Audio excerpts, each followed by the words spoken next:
Halo, Assalamualaikum warahmatullahi wabarakatuh. Jumpa lagi dengan saya, Freddy Sudaryanto, channel YouTube Freddy Sudaryanto.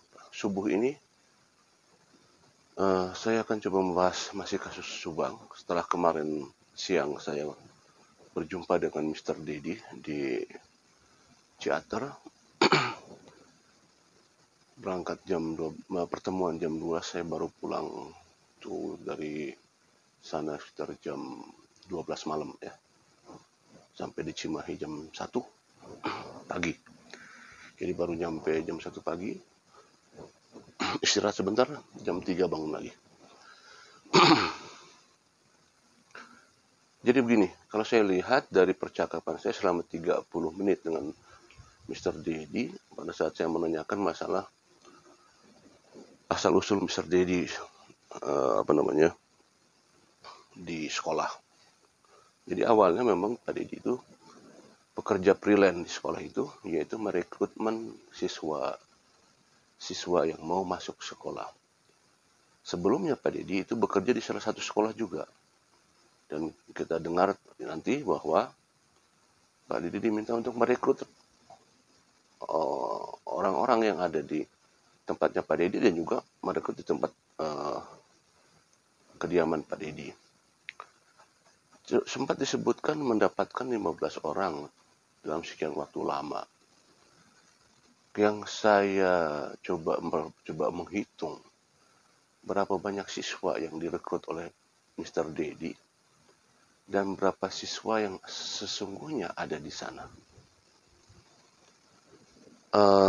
Kemudian pertanyaan kedua adalah, apakah mereka membayar iuran bulanan seperti hal-halnya sekolah lain, ya, sekolah yang swasta, ya?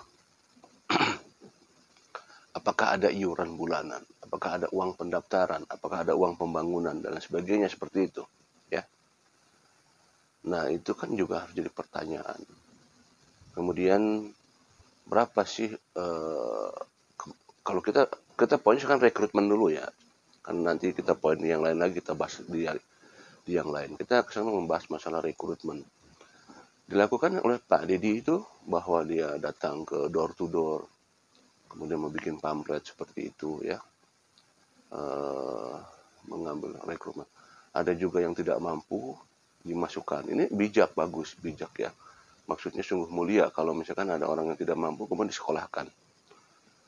Nah, tadi yang pertanyaan pertama adalah apakah mereka memang membayar iuran apa tidak? Gitu. Saya hanya bisa menjelaskan di sini jika bayar dan jika tidak gitu ya. Jika bayar dan jika tidak. Saya mengatakan jika bayar dan jika tidak karena memang gini, tidak pada saat saya menanyakan keburu kepotong di situ ya. Tidak ada masukan dong pada saat saya bicara gitu kepotong oleh Pak Dedi. Tetapi saya lanjutkan di balik layar. Cuman saya di sini saya bilang jika ya jika tidak gitu ya. Jika ya membayar iuran berarti ya tidak ada masalah. Cuma berapa bayar iurannya kan gitu ya. Per bulannya berapa. Kalau misalkan tidak membayar, kenapa harus tidak membayar? Karena kenapa ini saya pertanyakan, ini nanti akan sangkut pautnya dengan pernyataan Yoris di salah satu media nasional di TV One waktu diwawancarai. Yoris mengatakan gajinya 12 juta. Kemudian kedua almarhumah sekian juta. Maka apakah itu pernyataan yang benar apa tidak? Ya jelas itu pernyataan jelas di media nasional loh. Kemungkinan ya nggak mungkin berbohong ya.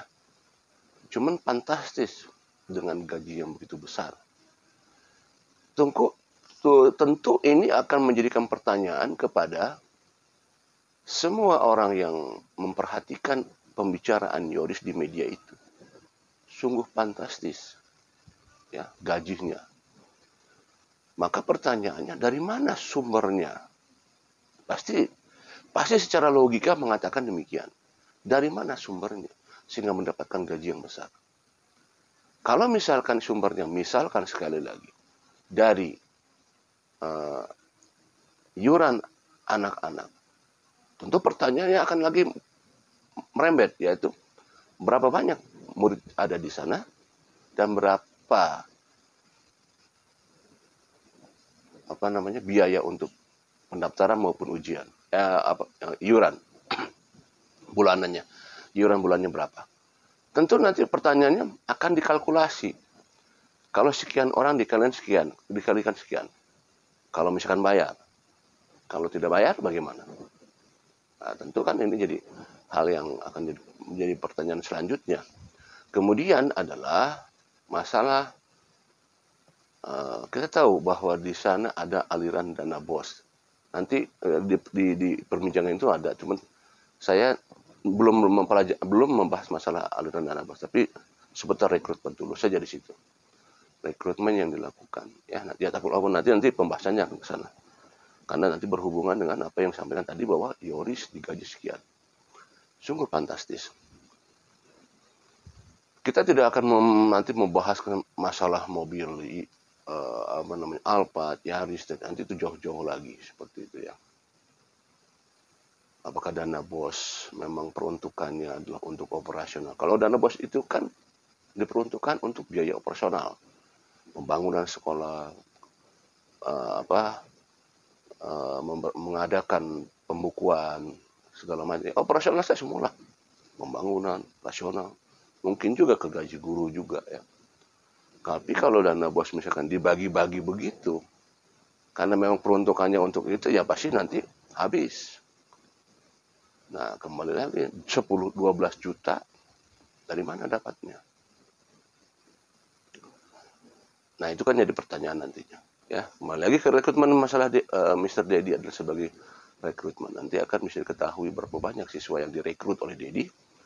Nah, karena Pak Dedi itu adalah hanya sebagai rekrutmen saja, menyerahkan. Karena menurut pengakuan bahwa diangkatnya itu adalah setelah pasca kejadian, baru diangkat sebagai bendahara. Sebelumnya hanya rekrutmen saja, yang memang jarang berinteraksi di lingkungan sekolah, karena hanya datang melaporkan sudah, tidak standby di sekolah, gitu kan ya. Nah itu. Nah inilah materi pagi ini, kita hanya membahas saja dulu masalah rekrutmen. Nanti kita bahas selanjutnya adalah masalah dana BOS, masalah dan lain-lain lah ya.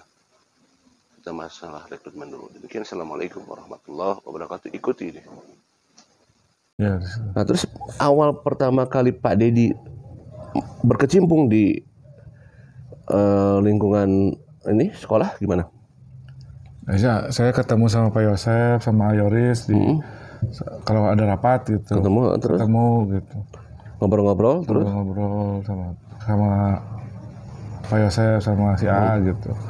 Tak lama-lama sama Padi siswa kesiniin ke bapain gitu. Kalau ada siswa masukin ke SMK nasional kata Pak Yosef. Terus? Siapa gitu bilang gitu. Terus lama-lama kenal gitu. Oh, jadi akhirnya udah masuk kata Pak Yosef teh. Berarti dimasukin sama Pak Yosef secara tidak langsung ya. Tugas Pak Dedi dulu apa? Rekrut siswa. Rekrutmen. Iya. Mencari siswa. Oh, Pak Dedi mencari siswa. Cuma Pak Dedi aja mencari siswa. Iya. Berarti masih freelance kalau gitu ya? Iya, freelance. Belum karyawan sekolah. Belum. Masih freelance. Berapa lama tuh freelance tuh? Dari tahun 2008 apa teh kemarin 2018 lah. 2018. Jadi Pak Dedi nyari orang. Terus dilaporkan ke sekolah. Ke siapa tuh dilaporkan? Kadang-kadang ke Pak Yosef. Ke Pak Yosef langsung. Iya. Pak, ini ada siswa, saya bilang gitu. Oh, berarti Pak Yosef masih aktif berarti ya, gitu ya. Karena yang informasi terakhir Pak Yosef tidak aktif tuh. Aktif terus, Pak. Aktif terus ya. Aktif terus. Okay. Kan dia sebagai pemilik yayasan. Pembina ya. Nah, berarti memantau terus ya, operasional daripada sekolah ya. Iya. Nah, Pak Dedi ngambil siswa itu, yang Pak Dedi lakukan gimana tuh? Maksudnya cara promosikannya misalkan ngumpulin apa pakai dulu brosur atau gimana gitu? Iya, pakai brosur. Oh, udah dibikin pamflet gitu Iya, ya? iya, ada. Kemudian disebarin atau Pak Dedi langsung door to door? Waktu dulu mah door to door. Door to door, Iya. langsung datang. Iya, Itu Pak Dedi di wilayahnya di mana aja, seputar lingkungan sekolah aja? Sari Atar. Oh, sampai Kecamatan Sari Atar aja. sampai ke Sariater juga? Iya, ada. Sampai Ciater sini? Iya. Oh gitu. Kalau Jalan Cagak sendiri juga Di Jaga nggak ada, Pak. Loh kan itu sekolahnya di Jalan Cagak. Ya kan saya mah kalau di sini ada yang putus sekolah. Oh, wilayahnya karena Pak Dedi orang Ciater, Ciater, jadi wilayah. ditugaskannya hanya di wilayah Ciater Ciater, saja iya, gitu karena Pak Dedi orang Ciater. Oh gitu. Jadi jangkauannya nggak sampai ke Jalan Cagak nggak? Enggak ada. Dapat Pak Dedi itu? Dapat. Siswa-siswa dapat? Ada siswa. Oh gitu. Kalau freelance gitu kan biasanya kalau misalnya dapat itu dapat bonus biasanya. Iya. Biasanya kalau di sales marketing itu kan ya anggap aja sales marketing ya. Iya, iya. Jadi kan freelance mencari apa siswa seperti itu. Oke, selama itu merekrut begitu ya. Ya merekrut siswa. Dapat banyak tuh siswanya Pak Dedi. Waktu kemarin ada 10 orang, Waktu Pak Dedi 2018 tuh. nyampe 15 orang ada. Berapa lama itu dapat 18 orang? Itu dari 2021 ada. Nyampe jadi nggak langsung dapat 15, mungkin Enggak, bertahap ya. bertahap, Bertahap dapatnya gitu ya. Oh gitu. Ini anak pengen sekolah katanya, biaya nggak ada, dimasukin ke Oh, SMK Payose. itu merekrut juga yang mereka yang tidak mampu gitu? Iya, tidak mampu. Disekolahkan di sana? Sekolahkan di sana. Oh, jadi tidak ada masukan dong kalau Kan gitu buat dulu ada PJJ, Pak. Apa, Pendidikan jarak jauh, Pak. apa tuh? Itu apa tuh? Sekolah apa? Iya, pendidikan jarak jauh gitu. Dari sekolahnya, misalnya dari Ciater nih, daerah Ciater gitu. Jadi sekolahnya di Ciater.